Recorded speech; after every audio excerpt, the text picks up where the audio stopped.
The printer has not stopped. Piles of papers dating as far back as the 1930s fill the archive room of the Omaha Star. This is a family of the week. We talk about everybody, from the dog and the cat all the way to the baby. Nestled in North Omaha, the paper first hit the presses July 9th, 1938. That's a long time. 83 years almost. Publisher Terry Sanders upholds the rich tradition of the Omaha Star. It is an honor to be here. But the original mastermind is this woman, Mildred D. Brown. She was a very elegant lady. She was the voice of North Omaha. Back in the 1930s, 1940s, where was a black person going to get their news from in a predominantly white area?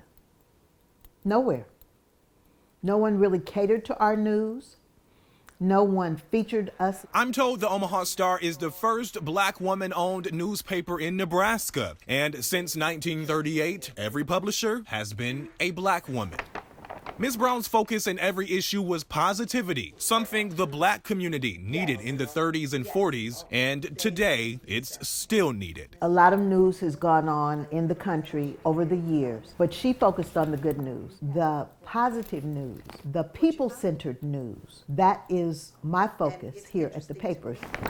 The Star remains that vibrant voice in North Omaha. Mrs. Harrison, a charming young matron. Sanders continues to turn the page and carry Brown's mission. I think these stories give hope. They give a positive light. Obviously now there is not much hope in the world. There are not many positive things. And if you can find positive things right where you live, that gives you a thread to hold on to until the fabric gets to be more. Just beyond the giftware, past the dog mugs, and back near the cooler. I just think nothing's funnier than real life. Vanessa Anquacha artfully arranges blooms in this family-owned floral shop. I'm an eternal optimist, so I'm always hoping for peace and for love to be the champion of everything. Just a few years into running Everbloom Florist for her mom, Just kind of put it out there and see what happens. Vanessa had a chance to share her gift of wit. I was approached by a friend saying, well, have you ever thought about having a card line?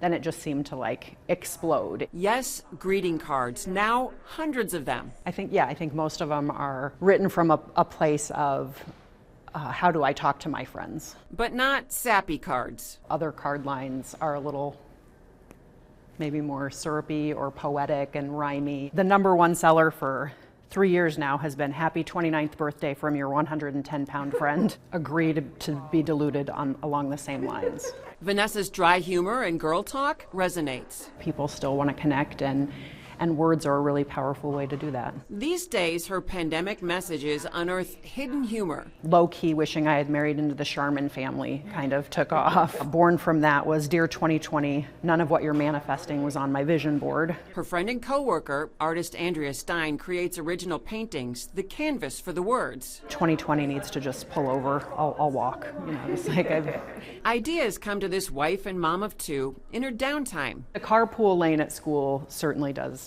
write its own material. And her daughters are there to guide her. My 12-year-old has given specific instructions. I am not allowed to be a dork today. Yeah. She said, you'll be fine, just do not be a dork. This former mental health therapist believes the job she has now has a significant impact. Being able to encourage more people, kind of an exponential route. So instead of just one session at a time, being able to hundreds every day, get a little dose of like, you've got this, you've got this. Sharing a handwritten note and bouquets of laughter, reinforcing human connection. Vanessa says, it is taking us all back to kind of what really matters. A family once bound by love and laughter. As a family, we really did get along. We have lots of great memories. Legal documents now replace those cute candids. Motions, filings, and briefs shuffled back and forth between siblings and their lawyers. There's just stacks of them. Colleen Eames says a doctor diagnosed her mom, Patricia, with early dementia in 2011. She says over the next 2 years, her condition got worse. We noticed that she was just starting to kind of fail a little bit on some things. At the time, her mom and disabled brother Rick lived alone in Beatrice. Colleen says she planned to move them to her sister's home near Chicago, but she says her sister came early in February 2013. They told them they were going to take them out for their birthday, and to Lincoln. Colleen says she got a call hours later. They weren't coming back. I remember that day because they never got to say goodbye to me and I never got to say goodbye to them, and they literally were kidnapped. Colleen says the family dynamic was strained after that. She says her mom and brothers shared concerns about their life in Illinois. Paying rent, and they never got a key to the house. They were never able to get a cell phone to talk to people separate than kind of being monitored. Colleen says she visited them on the 4th of July in 2015. They said that they're fine, and I think they were scared to say too much more. Colleen says her sister sent this email at the end of the month saying Patricia and Rick no longer wanted to see her. Then she got letters from her sister's lawyer. They threatened to arrest her if she or her family stepped foot on their property. So Colleen stepped into court instead, trying to gain guardianship. If my sister had my mom's best interest in mind, she would have never isolated her from myself. In 2018, with the legal battle still going, Colleen says the court's guardian ad litem told her Patricia had been moved again to Las Vegas. There's been wellness checks at this place. No one comes to the door. It's disturbing and it's concerning because we don't know. I don't know where my mom is. Colleen began to wonder if her mother was even still alive, so she went to Vegas herself. Right now, the missing persons detective said that there had been contact made with my mom, but he's not able to share with me where my mom is or who found her. Unless her mom goes to court in person, Colleen knows she can't win guardianship, and she knows her daughters are losing time with their grandmother. Even the other night, they made some pretty little pictures, and they said, you know, we'd really like to send this to Grandma Pat, and they just don't understand what's happened or what's going on. But she says she still has hope they'll be together again someday. She's always with me every day. At Gunther Dairy Farms, the daily routine is the same as before, but the farmers wonder if all this milk will actually be put to use. Basically, this is kind of like the final, just gut punch. With schools and restaurants shut down, dairy isn't being bought in bulk like before, but these cows have to be milked 3 times a day. All of the surplus of milk just keeps building up, and it's not being able to find a home. The Gunthers have even heard of dairy farmers who've had to dump their milk. When the money's not even enough to really haul it to a processing plant, there really is no other option, and that's just really painful. Processing plants that used to process dairy in bulk now have to adapt so milk can make it to the grocery, but that's not an easy switch. The whole industry just kind of changed in how processing happens, different ways they can process it, if it's for the grocers now instead of, maybe a larger scale. The Midwest Dairy Association is working with Nebraska schools to make sure students can still get meals and milk. They say that helps both students and dairy farmers. Gunther says raising the milk demand is the only way to save the dairy farms. By purchasing that product and knowing where it came from, that does help us. Reporting in Bancroft, Emily Tenser, KETV Newswatch 7. Last March, the owner of one of Omaha's biggest salons was forced to make cuts, and not the kind they're known for. Getting ready to close was very difficult. Closing was very difficult. We had hoped when we closed that we would just be closed for 2 weeks, but it became apparent very, very quickly that that wasn't going to be the case. Darcy Mahalik is now making different decisions in an industry rocked by the COVID-19 pandemic. 1 year later, they're feeling relief as they start to see familiar faces again. Everything is starting to feel better. There's so much hope. There's so much anticipation. People are feeling safer. We're seeing some of our older clientele come back to us who have waited. As they return, they're not only seeking treatments to look better, but feel better too. One of Garbo's top stylists says she's seeing an increase in certain spa services. And we're incorporating it to our lifestyle to be calm and collected and just give them a sense of peace. Jessica Woolham is one of Mahalik's master stylists. She led the shift to offer another wellness service, energy healing. During the pandemic, myself and my friends included were obviously going through a lot of emotions. So I used that to help me get through it. And then I got certified because I had plenty of time. The technique is a private service that channels healing energy levels in the body, an amenity that's booming in large cities. Woolham says she sees firsthand the hope it offers to those worn down by the last year. A lot of people had to be a home alone for many, many months. And that's very hard So when clients come in here, we make sure that we talk to them, that they feel heard. We are in one of the very few industries where we're allowed to touch people and get close to them and have intimate conversations. And more than ever, that's important. Mahalik says while her stylists navigate the growing wellness shift, she also sees a positive change in them. We just don't take anything for granted anymore.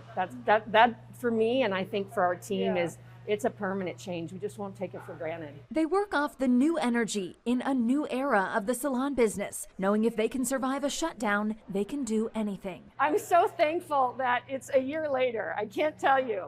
We're celebrating tomorrow. Alexandra Stone, KETV Newswatch 7.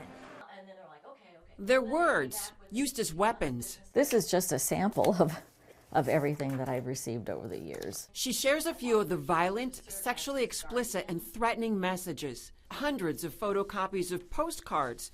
This one saying, "The last thing you'll hear is a click." For a while, they were coming about every 3 months to 6 months. There was a period of time where they were coming every week. A stalker sent the cards to Jerry Ann Jensen, her husband, and children.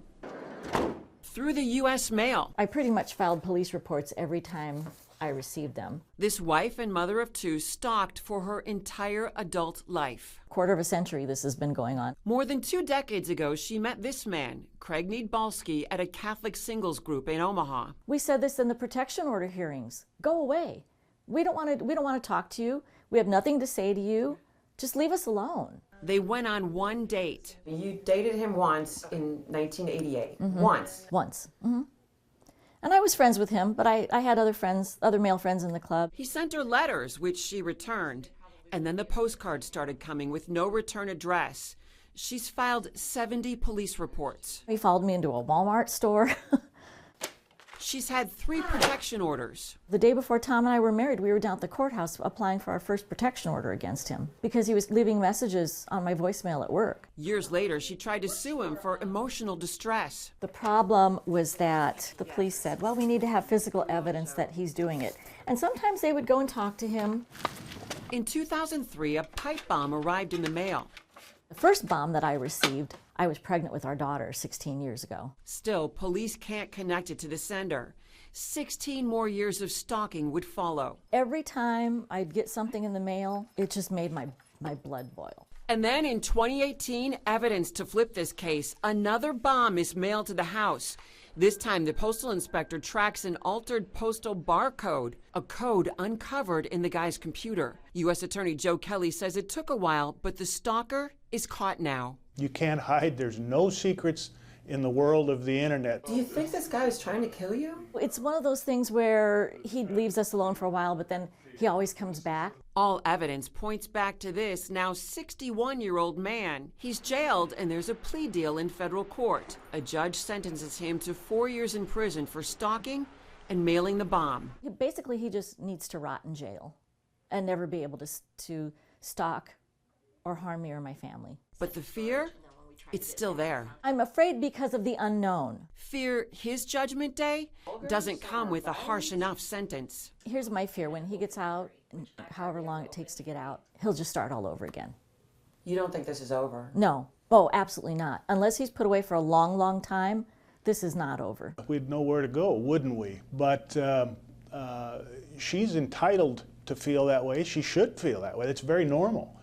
Pharmacist Stacy Hubert waited all week for a very important delivery. I was tracking it. Hubert owns Ashland Pharmacy, one of the Nebraska locations set to receive the first shipment of COVID-19 vaccines through the federal retail pharmacy program. And Thursday morning, those doses arrived via FedEx. He walked in with the box and I'm like, we got it. The precious cargo comes in a couple unassuming boxes. I said, is that what I think it is? You get all the syringes and all the extra stuff. And then there's the vaccine itself. That's 100 doses. Those 100 doses come in addition to allocation Ashland Pharmacy gets from the state. I think I'll do it in my left arm. And that's the goal of this federal program. Increase the number of doses at pharmacies. Okay, relax that arm all the way down. And reduce logistical burdens on state and local health departments. Now with the federal, we're going to be able to not only take care of all of our patients, but then start working out on our community. We're happy to get it from the county, but just having another resource is incredible. It's an exciting day. right? Hubert says they'll start giving shots from this federal allotment on Friday. Good timing as the pharmacy used the last of its weekly doses from the state Thursday afternoon. How are you feeling? Fine. It was no big deal. I didn't even feel the shot. There's hope in the air as people get their shots. I was very excited because I've been chomping at the bit to have it, and this is like Christmas Day for me. And a feeling that things we've all missed out on this past year may be right around the corner. I start crying. I just want to hang with my family, my grandkids, because I just really miss them. As pharmacies like Hubert's manage shipments, scheduling, and shots, they too are ready for the pandemic to be in the rear view. It's so nice to see the smiles on their faces and the kind of the relief, the light at the end of the tunnel to get out of this thing. Okay, go. It's the way her creative brain works. Once I get that thing out of my head, I want to move on to the next thing in my head. Jennifer Young crafts memories inside her little studio at Hot Shops. I was like, oh, this is fun. It's what she was cut out to do. It might be a genetic thing that started with her late father, who would pace the greeting card aisle. He would go up and down the aisle, picking up cards and just looking at them, until he found a card that said what he actually meant. After a friend introduced this event planner to scrapbooking, her greeting cards soon found a home. She's in 6 metro shops. I like to make my cards actually like one of a kind because they're just gifts, and I think it's really cool to be able to say, hey, you're the only one with this particular card, this art piece. She believes there's no better time than now to send a message to people you care about. I'm a person who's like words of affirmation is their love language.